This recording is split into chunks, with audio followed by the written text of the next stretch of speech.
কালকে তো সারাদিন রোদের মুখ দেখতে পাইনি, তাই তো আমি বড্ড কষ্টে ছিলাম। তোমরা যদি রোদের মুখ না দেখতে পাও এই শীতকালে, তাহলে তোমাদের কেমন লাগে? আমার তো শীত গ্রীষ্ম দুটোতেই ঝলমলে রোদ না হলে ভালো লাগে না।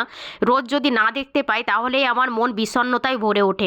তবে আজকে দেরিতে হলেও সূর্যের মুখ দেখতে পেয়েছি, তাই তো আমি, ভাই এবং ভাবি তিনজনে মিলে ছুটে গেছিলাম গরম গরম ভাতের থালা নিয়ে তিনতলার ছাদে মাদুর পেতে শীতের মিঠে রোদ গায়ে মেখে ভাত খেতে। তো আমার ভাবি আজকে দুপুরের আয়োজনে করেছিল গরম গরম সাদা ভাত, আর তার সঙ্গে খাওয়ার জন্য ছিল মুগ ডাল, আর তার সঙ্গে ছিল বাঁধাকপির ঘন্ট, আর ছিল পালং শাক আর মাছের ঝোল। মানে দুর্দান্ত আয়োজন।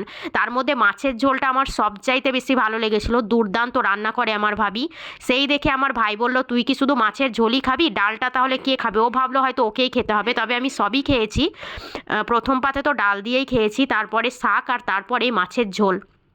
অসম্ভব ভালো বানিয়েছিল আমার ভাবি সমস্ত রান্না। তবে আজকে আমি বাঁধাকপির ঘন্ট স্কিপ করেছিলাম, আজকে আর ইচ্ছে করছিল না।